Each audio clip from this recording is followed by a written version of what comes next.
You are enjoying the freshness of your desire.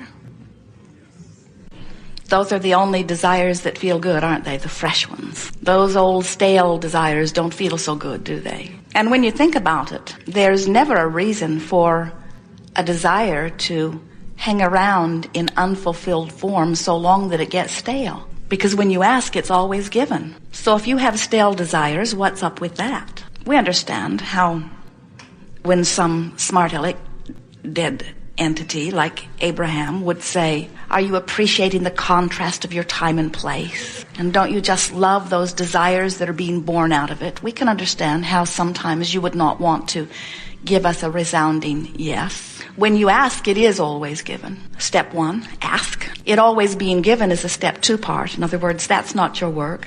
When you ask, it is always given. But sometimes, without meaning to, you may not be in vibrational alignment with what you're asking for.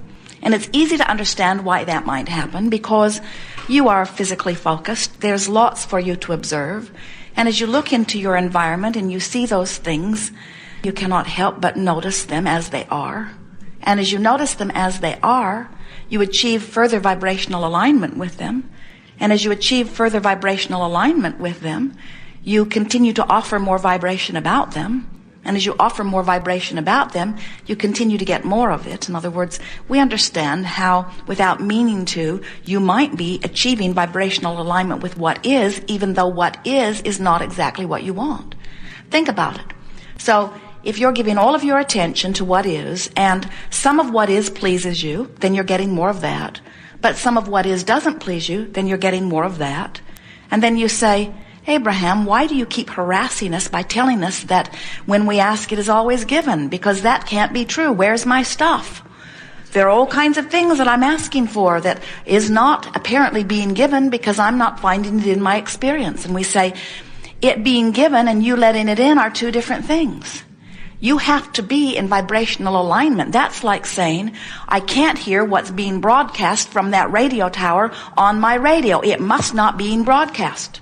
So you tell all your friends, they're not broadcasting from that tower anymore because I can't hear a thing. And your friend might say, well, do you have your radio on? Do you have your tuner set to the same frequency?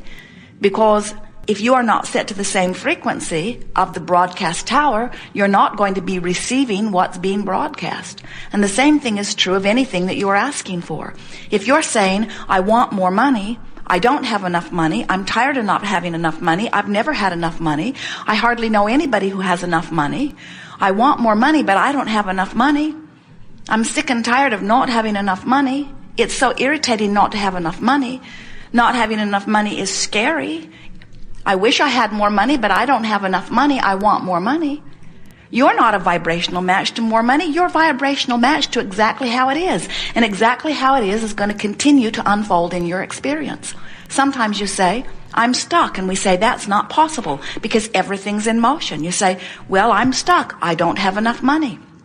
We say, you're not stuck. You just keep recreating the same thing over and over. In other words, it's changing. It must change because the vibrational frequencies are constantly being emitted in the powerful now. And what's happening is coming in vibrational response to the broadcast that you are emitting. So it is constantly changing. It's just changing to the same thing over and over and over again. And that's really worth thinking about. In other words, when you put it into that context, doesn't that make sense? It is changing, so if I want it to change to something more pleasing, then somehow I've got to focus upon more pleasing things. And then you commonly say, but it is so hard to focus upon something that is pleasing when I'm surrounded by something that is not pleasing. And we say, but you can do it. You just cannot or may not be able to do it all at once. In other words, we don't expect you to go from beating the drum of something not wanted to suddenly forgetting all of those vibrational habits. We don't expect you to leave behind everything that you've worked so hard to come to believe. Sometimes people will say, I must focus upon that because it is true. And we say, and what makes this fact that it is true make it something that you now think that you must focus upon? And you say, because truths are truths, and we owe it to ourselves to give truths our attention. And we say, But why not be a little more picky about the truths you turn your attention to?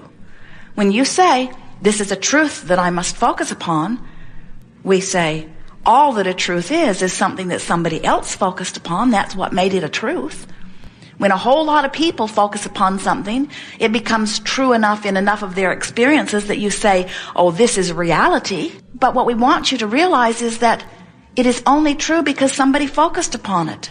And just because somebody else focused upon it, we think it is a little bit illogical for you to say, I see this truth that I do not want, but because someone else focused upon this thing that they did not want and gave enough attention to it that they attracted it into their experience because law of attraction said that they must, now I think that I should do exactly the same thing. No logic in that, is there? So, what we are encouraging you to do is to make a decision that you will pay more attention to the way you feel, because when you pay attention to the way you feel, then you have awareness of what you are doing with your vibration.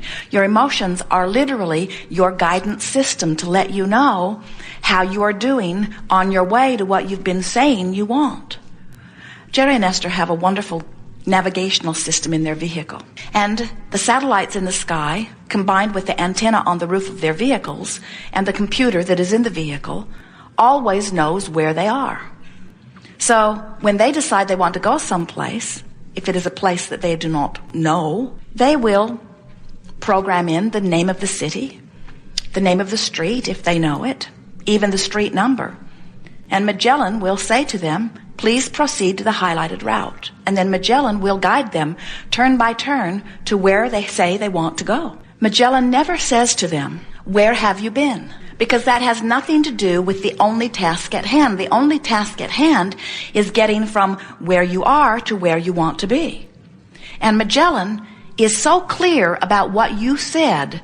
It's a woman's voice. The man's voice was far too bossy. So Jerry and Esther affectionately call her, she. Jerry sometimes will say, shut that broad up. Because she is relentless. She never forgets what you told her you wanted. She never forgets where you said you want to go. So if you take a side trip, if you stop at Taco Bell or stop for fuel, Magellan will say, please proceed to the highlighted route.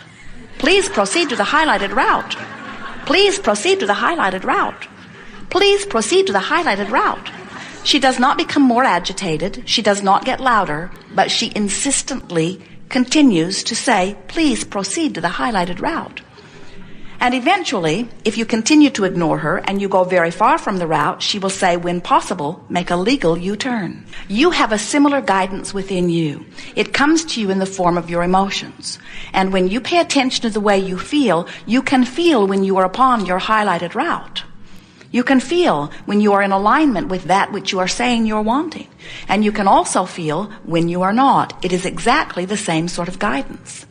So as you are paying attention to the way you feel, you are then able to, by reaching for thoughts that continue to make you feel better, you are able to keep yourself in vibrational alignment with that which you are saying you're wanting. The best words that we've ever heard offered in your physical environment were coined by Joseph Campbell when he said, follow your bliss. That's the key to success in all things. Absolutely true.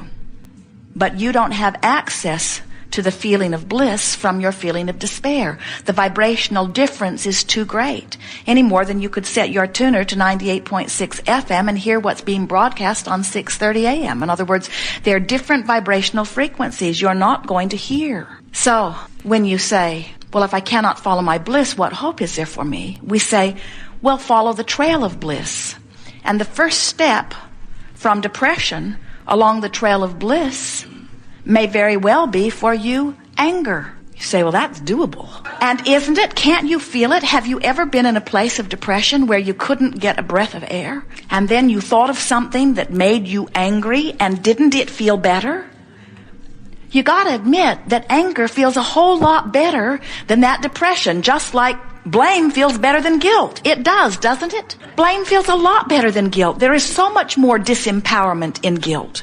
There is so much more loss of the feeling of freedom in guilt. So, if you were, as most of you are, as you come to these gatherings, usually vibrating somewhere between frustration and overwhelmment and joy. In other words, that's usually where your emotional set point is. Different depending on the issue that you're focused upon, but usually in the upper registries. We would not counsel you into anger from your feeling of frustration. That's going the wrong way. But if you are in despair, we will root for the breath of fresh air that anger would bring you. And the reason that we would coach you into anger is because we know that in that anger, you're going to feel some relief, and in that relief, you're going to have moved your point of attraction. It will have shifted a little bit. In other words, you're not as stuck in disallowing the well-being that you've been asking for as you were in your despair.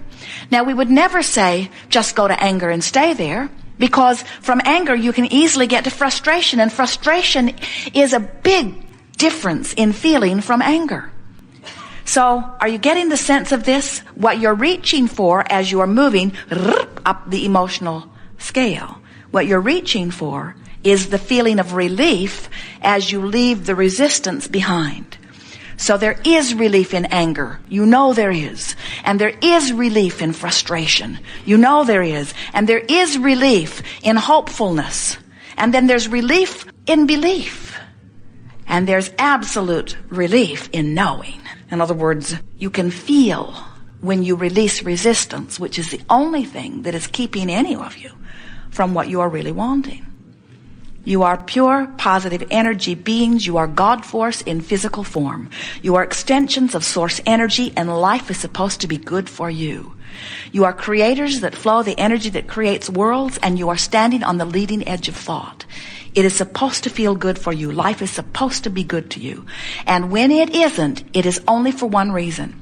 You have picked up a habit of thought, and you've practiced the beating of that drum long enough that you have established it as a vibrational habit.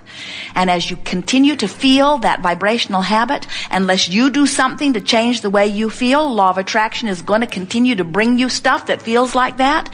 And as law of attraction continues to bring you stuff that feels like that, and you observe the stuff that feels like that, and you justify the way you feel by the stuff that keeps coming, then we understand why you feel stuck. But we promise you, you're not.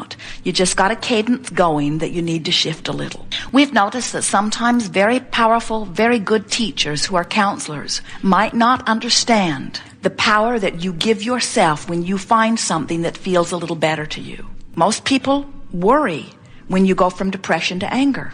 Most people who know you would rather you're depressed than angry. Because when you're depressed, you go away and you leave them alone.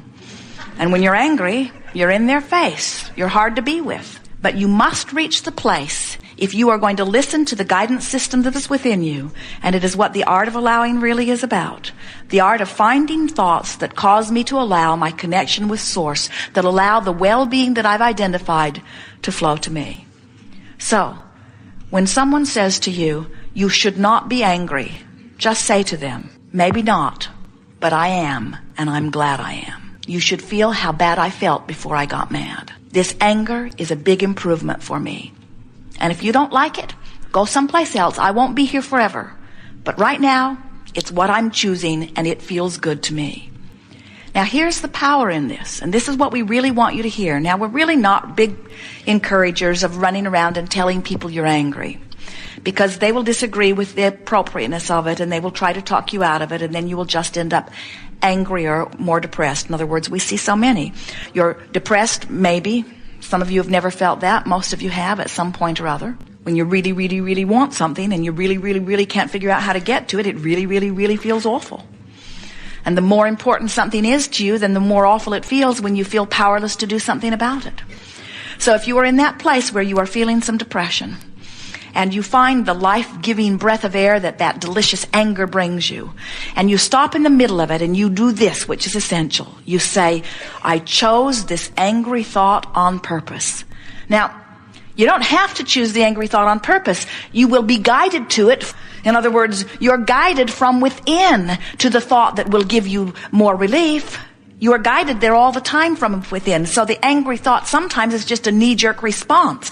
But when you do it on purpose and you stop and say, I have chosen this thought because it feels better, can you feel the most important thing that has happened at the same time? You've also regained your power. In the moment you say, I was able to choose something and I now feel better, now you realize there's no place you can't go. So if I can go from despair to anger, then I can go from anger to frustration. And if I can go from anger to frustration, then I can go from frustration to hopefulness.